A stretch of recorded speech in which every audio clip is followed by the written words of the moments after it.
11:58 a.m. Eastern Standard Time. They are mysterious and unknown decoys.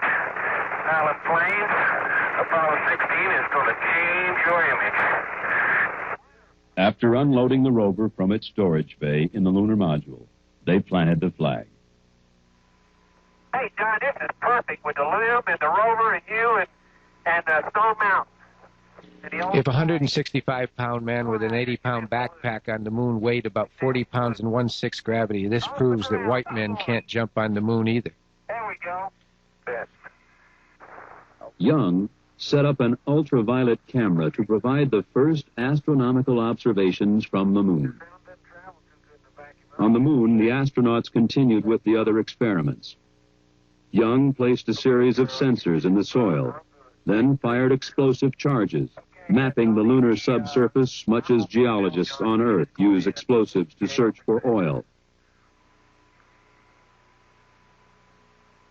4, 3, 2, 1, fire. They continue to sample the area and activate the experiments. Then they returned to the rover and prepared for their first trip away from the landing site in search for geological samples. And here we go.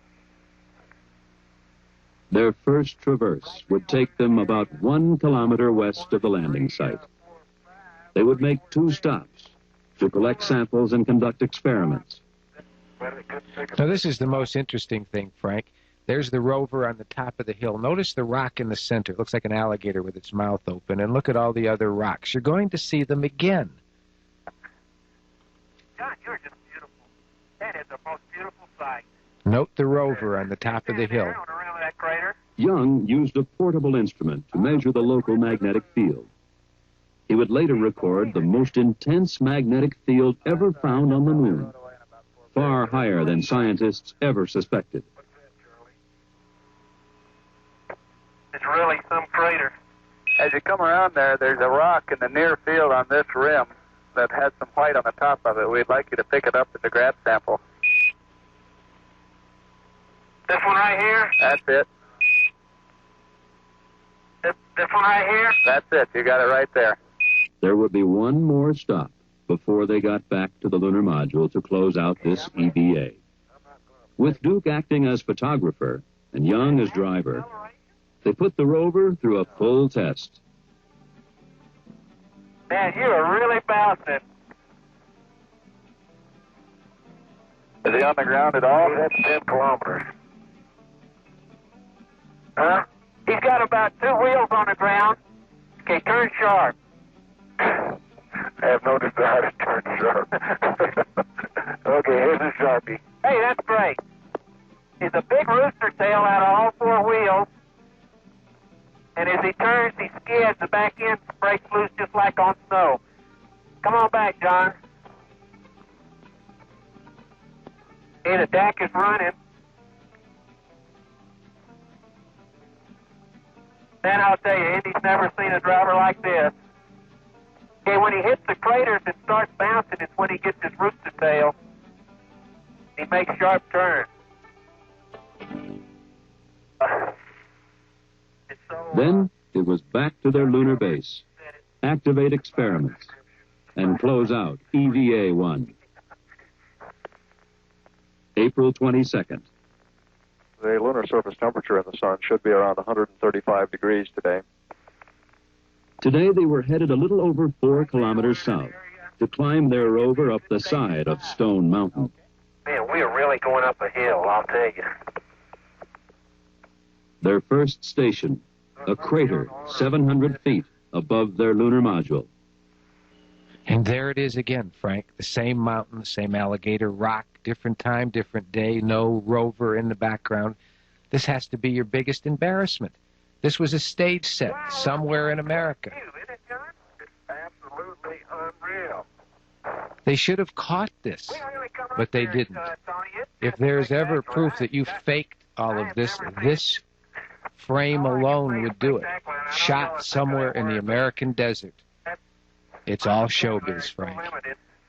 Today, men first left the protective atmosphere of Earth to walk in the vacuum of the moon.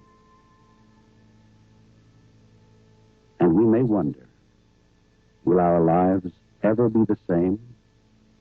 Will future generations look back from the Earth, from another planet, from another star, and say, this was the beginning? But those future generations, Frank, are going to look at that moon, and they're going to say, why didn't they ever throw a ball in the air and make it go 60 feet?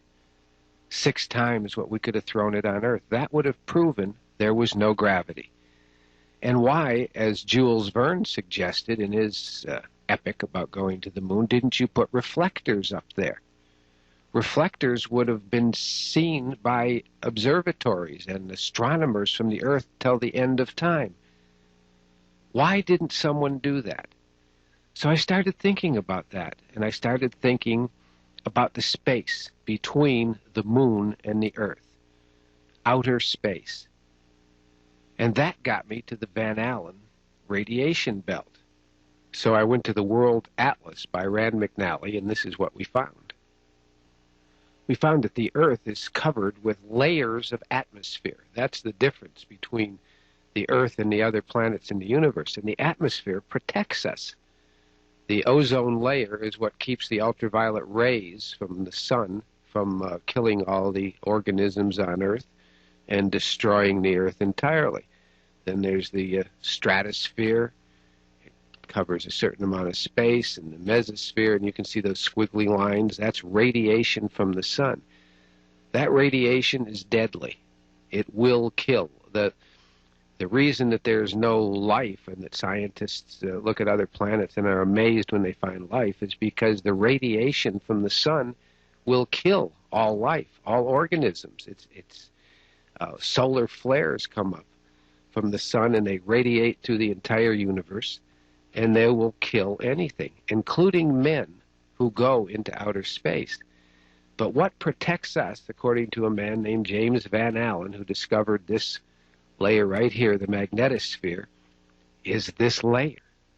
It's about 560 miles up, and it stops that radiation from coming into the Earth. But if you go beyond that layer, you get into a soup of radiation that will kill.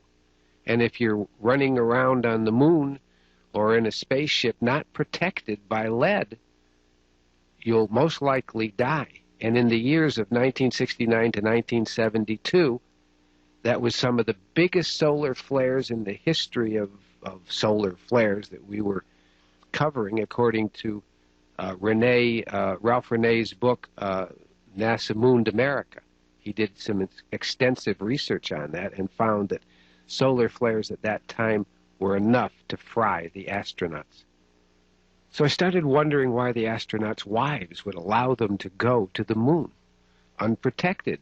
Chromosome damage, sperm damage, cell damage would definitely be a problem when they got back. And that sent me to the U.S. Patent Office, where I found this drawing.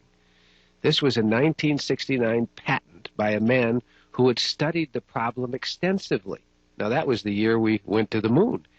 And in his working paper, he analyzed the problem of radiation in outer space and came to the conclusion we need something like this lead contraption to protect men, not only there, but around the spaceship, or they would be fried by radiation and most likely killed, definitely periods of vomiting, and that's never talked about by NASA.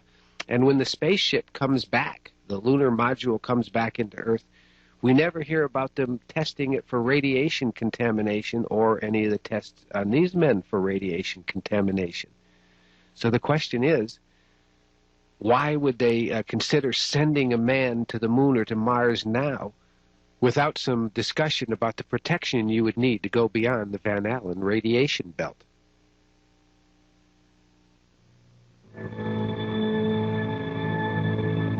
Over 3 billion years ago, life first appeared in the seas of an infant Earth. Over 400 million years ago, living creatures left the protected waters to begin life on land. About 2 million years ago, the earliest man walked upright on the land. 204 years ago, James Watt made improvements to the steam engine and began the age of technology, forever altering the course of man. 66 years ago, two men named Wright again changed the pattern of life on this planet. I have a few notes here I want to add. In the final analysis, it appears to me that the major media and the scientific community at the time of the Apollo flights abrogated their duty to ask critical questions.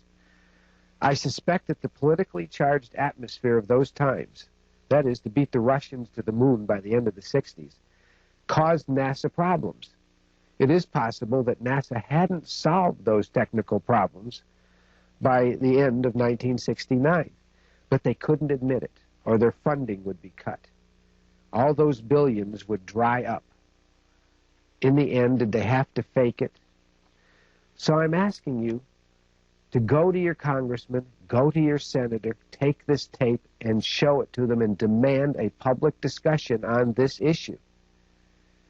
And finally, I want to thank Frank Hughes, who gave freely of his time, and curator Alan Nadell, who did not. Well, I've been glad to help you and to give you an hour of my time and an hour of free staff time to use all of our equipment, and we really wish you the best of luck with your project.